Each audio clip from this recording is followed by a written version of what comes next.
ನಮಸ್ಕಾರ ಸ್ನೇಹಿತರೆ, ಎಲ್ರಿಗೂ ಬೆಳಗಿನ ಶುಭೋದಯ. ಇವತ್ತಿನ ನನ್ನ 8ನೇ ದಿನದ ಬ್ಲಾಗ್ಗೆ ಎಲ್ರಿಗೂ ವೆಲ್ಕಮ್ ಮಾಡ್ಕೊಳ್ತಾ ಇದ್ದೀನಿ. ಇವತ್ತು ನಮ್ಮ ಜರ್ನಿ ಸ್ಟಾರ್ಟ್ ಆಗಿದ್ದು ಸೇಮ್ ಆ್ಯಸ್ ಇಟ್ ಈಸ್. ನಿನ್ನೆ ಇನ್ ಅಗ್ರಿಕಲ್ಚರ್ ಫೀಲ್ಡ್ ಇತ್ತು, ಸೇಮ್ ಇವತ್ತು ಕೂಡ ಅದೇ ರೀತಿ ಕೆಲವೊಂದಿಷ್ಟು ಕಡೆ ವಿಸಿಟ್ ಮಾಡೋದಿತ್ತು. ಆ ಕಡೆ ವಿಸಿಟ್ಟಿಗೆ ಹೊರಟಿದ್ದೆ.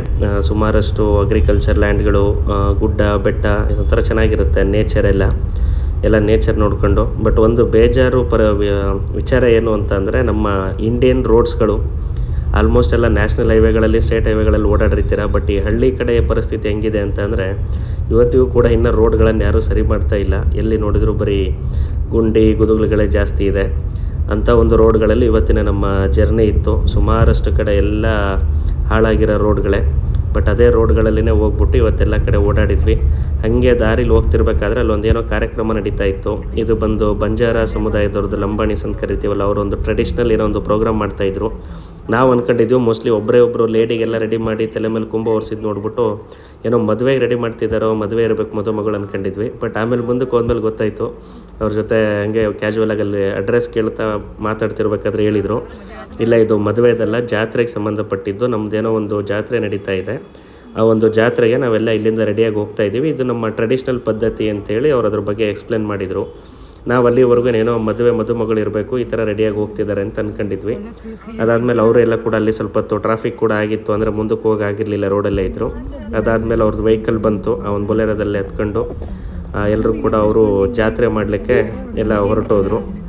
ನಾವು ಅಲ್ಲಿಂದ ನೆಕ್ಸ್ಟು ನಮ್ಮ ಒಂದೇನು ಅಗ್ರಿಕಲ್ಚರ್ ಫೀಲ್ಡ್ ವಿಸಿಟ್ ಇತ್ತು, ಆ ರೈತರ ಹತ್ರ ಹೋಗಿ ಕೂತು ಎಲ್ಲ ಡಿಸ್ಕಸ್ ಮಾಡಿ ಅವ್ರ ಜಮೀನೆಲ್ಲ ನೋಡ್ಬಿಟ್ಟು, ಅಂದರೆ ಎಲ್ಲ ಬಿತ್ತನೆಗೆ ರೆಡಿ ಮಾಡ್ತಾ ಇದ್ದಾರೆ.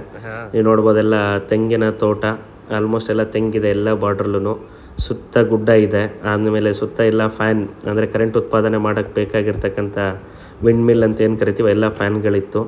ಥರ ಚೆನ್ನಾಗಿತ್ತು ನೋಡಲಿಕ್ಕೆ. ಯಾಕೆಂದರೆ ಎಲ್ಲ ಗುಡ್ಡ, ಅದರ ಸೆಂಟ್ರಲ್ಲಿ ಕೃಷಿ ಭೂಮಿ, ಅಲ್ಲಿ ತೋಟದಲ್ಲಿ ಅವ್ರ ಮನೆ ಥರ. ನಿನ್ನೆನೂ ಸೇಮ್ ಇದೇ ಥರ ಇತ್ತು. ನಿನ್ನೆನೂ ತೋಟದ ಮನೆಯಲ್ಲಿನೇ ನಾವು ಹೋಗಿರ್ತಕ್ಕಂಥ ಫಾರ್ಮರ್ ಇದ್ದರು. ಇವರು ಹೆಚ್ಚು ಕಡಿಮೆ ಒಂದು 80 ಎಕರೆ ಕೃಷಿ ಮಾಡ್ತಾರೆ. ಈ ವ್ಯಕ್ತಿ ಇವತ್ತು ನಾವು ಹೋಗಿರೋಂಥವ್ರು ಸಿಂಗಲ್ ಪರ್ಸನ್, ಎಲ್ಲ ಆಳುಗಳ ಮೇಲೆ ಒಂದು 80 ಎಕರೆ ಕೃಷಿನ ಮೇಂಟೈನ್ ಮಾಡ್ತಿದ್ದಾರೆ. ಅಲ್ಲೇ ಮನೆ ಹತ್ರನೇ ಎಲ್ಲ ಆಕಳುಗಳು ಎಲ್ಲ ಸಾಕ್ಕೊಂಡಿದ್ದಾರೆ, ಕೃಷಿ ಯಂತ್ರೋಪಕರಣ ಇಟ್ಕೊಂಡಿದ್ದಾರೆ. ಹಂಗೆ ಊರೊಳಗಡೆ ಬಂದ್ವಿ. ಮತ್ತು ಅಲ್ಲೂ ಕೂಡ ಸೇಮ್ ಲಂಬಾಣಿಸು ನಿಂತಿದ್ದರು. ಅವರೆಲ್ಲ ಒಂದೇನೋ ಈ ಹಳ್ಳಿ ಕಟ್ಟೆ ಅಂತೀವಲ್ಲ, ಆ ಥರ ಒಂದು ಕಟ್ಟೆ ಮೇಲ್ಗಡೆ ಕೂತು ಅಜ್ಜಿ ಏನೋ ಚರ್ಚೆ ಮಾಡ್ತಾಯಿದ್ರು.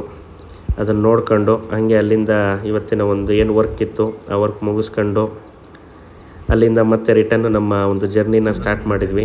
ಬರಬೇಕಾದ್ರೆ ಒಂದು ಒಳ್ಳೆ ಲೊಕೇಶನ್ ಸಿಕ್ತು, ಖುಷಿ ಆಯಿತು. ಯಾಕೆಂದರೆ ಸುತ್ತ ಭತ್ತದ ಗದ್ದೆ ಇತ್ತು, ಅದಾದಮೇಲೆ ದೊಡ್ಡ ದೊಡ್ಡ ಮರಗಳು, ಸೆಂಟ್ರಲ್ಲಿ ಚಿಕ್ಕ ರೋಡು. ಒಂಥರ ಹೆಂಗೆ ಅಂದರೆ, ಇದು ನೋಡಿದ ತಕ್ಷಣ ಸಾಲು ಮರದ ತಿಮ್ಮಕ್ಕ ನೆನಪು ಬಂದು. ಯಾಕೆಂತಂದರೆ ರೋಡ್ ಸೈಡಲ್ಲಿ ಸುಮಾರಷ್ಟು ಗಿಡಗಳನ್ನು ಹಚ್ಬಿಟ್ಟು ಒಂದು ಹೆಸರು ಮಾಡಿರ್ತಕ್ಕಂಥ ಸಾಲು ಮರ ತಿಮ್ಮಕ್ಕ ಏನಿದ್ರು ಅವ್ರು ನೆನಪಾದ್ರೆ. ಯಾಕೆ ರೋಡ್ ಸುತ್ತ ಹಾಕಿದ್ದಾರೆ. ಇದರಿಂದ ರೋಡಲ್ಲಿ ಹೋಗ್ಬೇಕಾದ್ರೆ ಎಂಥ ಬಿಸಿಲಿದ್ರು ಕೂಡ ನೆರಳು ಸಿಗುತ್ತೆ, ಒಳ್ಳೆ ಗಾಳಿ ಸಿಗುತ್ತೆ, ಯಾವುದೇ ಪೊಲ್ಯೂಷನ್ ಇಲ್ಲ. ನೀವು ನೋಡ್ಬೋದು ಎಲ್ಲ ಸುತ್ತ ಅಗ್ರಿಕಲ್ಚರ್ ಲ್ಯಾಂಡ್ ಇರೋವಂಥದ್ದು.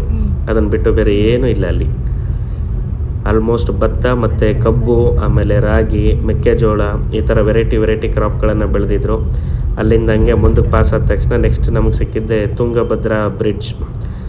ನಮಗೇನಿಲ್ಲಿ ಹರಿಹರದಲ್ಲಿ ಏನು ಹರಿಯುತ್ತೆ ತುಂಗಭದ್ರಾ, ಅದೇ ತುಂಗಭದ್ರಾ ಮುಂದೆ ಆ ಕಡೆ ಹೋಗಿರೋಂಥದ್ದು ಹರಿಂಗೇರಿಯಿಂದ ಮುಂದೆ ಆ ಕಡೆ ಮುಂಡರ್ಗಿ ರೋಡಲ್ಲಿ ಬರುತ್ತೆ. ಆ ಒಂದು ರೂಟಲ್ಲಿ ನೋಡಿದ್ವಿ. ಹಂಗೆ ಮೇಲೆ ಮೋಡಗಳು ಥರ ನೇಚರ್ ಜೊತೆ ಏನು ಕನೆಕ್ಷನ್ ಇಟ್ಕೊತೀವಿ, ಈ ಕನೆಕ್ಷನ್ ಭಾಳ ಚೆನ್ನಾಗಿರುತ್ತೆ. ಯಾಕಂದರೆ ಒಂಥರ ನೆಮ್ಮದಿ ಕೊಡುತ್ತೆ ನೇಚರ್ ಜೊತೆ ನಾವು ಕನೆಕ್ಟ್ ಆದಾಗ. ಹಂಗೆ ಬರ್ತಾ ರೋಡಲ್ಲಿ ಪ್ರೀ ವೆಡ್ಡಿಂಗ್ ಫೋಟೋಶೂಟ್ ಕೂಡ ಮಾಡ್ತಾಯಿದ್ರು. ಬ್ರಿಡ್ಜ್ ಮೇಲ್ಗಡೆ ರೋಡಲ್ಲಿ ಗಾಡಿಗಳನ್ನು ನಿಲ್ಲಿಸ್ಕೊಂಡು ಹಂಗೆ ಅವ್ರಿಗೂ ಒಂದು ಆವಾಜ್ ಹಾಕಂತ ಬಂದ್ವಿ, ರೋಡಲ್ಲೆಲ್ಲ ಮಾಡೋಂಗಿಲ್ಲ ಅಂತ. ಅದನ್ನು ನೋಡ್ಕೊಂಡು ಅಲ್ಲೇ ಪಕ್ಕದಲ್ಲಿ ಒಂದು ದೇವಸ್ಥಾನ ಇತ್ತು. ಈ ದೇವಸ್ಥಾನ ಮಳೆಗಾಲದಲ್ಲಿ ನೀರು ಫುಲ್ ಇದ್ದಾಗ ಫುಲ್ ಮುಳುಗೋಗಿರುತ್ತೆ, ಇವಾಗ ಓಪನ್ ಆಗಿದೆ. ಅದನ್ನ ಮುಗಿಸ್ಕೊಂಡು ಇವತ್ತಿನ ಒಂದು ದಿನನ ಎಂಡ್ ಮಾಡಿಕೊಂಡು ಸನ್ಸೆಟ್ಟನ್ನು ನೋಡ್ಕೊಂಡು ಅಲ್ಲಿಂದ ರಿಟರ್ನ್ ಎಲ್ಲ ನಮ್ಮ ಸ್ನೇಹಿತರನ್ನ ಅವ್ರ ಊರಲ್ಲಿ ಡ್ರಾಪ್ ಹಾಕಿ ಅಲ್ಲಿಂದ ರಿಟರ್ನು ನಾನು ನಮ್ಮೂರು ರಾಣೆಬೆನ್ನೂರು ಕಡೆ ನಮ್ಮ ಪಯಣ ಬೆಳೆಸಿದೆ. ಇವತ್ತಿಗೆ ನಮ್ಮ ದಿನಚರಿಯನ್ನು ಮುಗಿಸ್ಕೊಂಡು ರಾಣೆಬೆನ್ನೂರು ಕಡೆ ಬಂದೆ. ಯಾರೆಲ್ಲ ಈ ಒಂದು ವಿಡಿಯೋನ ನೋಡ್ತಿದ್ದೀರಾ, ನಾನು ಇನ್ನು ಹೇಳಿದ್ದೆ ಹೊಸ ದಿನ ಹೊಸ ವಿಚಾರ ಅಂತೇಳಿ. ಇನ್ಮೇಲೆ ಆ ವಿಚಾರಗಳನ್ನು ನಾನು ಇನ್ಸ್ಟಾಗ್ರಾಮಲ್ಲಿ ಅಪ್ಲೋಡ್ ಮಾಡ್ತೀನಿ. ಯಾಕೆಂದರೆ ಅದಕ್ಕೆ ಟೈಮ್ ಭಾಳ ಸ್ಪೆಂಡ್ ಆಗ್ತಿದೆ. 3 ಮಿನಿಟ್ಸ್ ಒಳಗಡೆ ಒಂದು ವಿಚಾರನ, ಹೊಸ ದಿನ ಹೊಸ ವಿಚಾರ ಅಂತೇಳಿ ಒಂದು ಟಾರ್ಗೆಟ್ ತೊಗೊಂಡಿದ್ದೀನಿ. ಇನ್ಮೇಲೆ ಡೈಲಿ ಒಂದೊಂದು ವಿಚಾರದ ಬಗ್ಗೆ ಚರ್ಚೆ ಮಾಡಿ ಅದನ್ನು ಪೋಸ್ಟ್ ಮಾಡ್ತೀನಿ.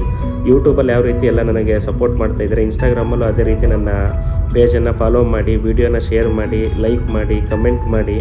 ಇನ್ನು ನಿಮಗೇನಾದ್ರು ಹೊಸ ವಿಚಾರ ಇದ್ರ ಬಗ್ಗೆ ನೀವು ಮಾತಾಡಿ ಅಂತ ಹೇಳಿದರೆ ಅದನ್ನು ಕೂಡ ಕಮೆಂಟ್ ಬಾಕ್ಸಲ್ಲಿ ಮೆನ್ಷನ್ ಮಾಡಿ. ನನ್ನ ಕೈಲಿ ಆದಷ್ಟು ಹೊಸ ವಿಚಾರನ ನಿಮ್ಗೆ ತಿಳಿಸ್ಲಿಕ್ಕೆ ಇಷ್ಟಪಡ್ತೀನಿ.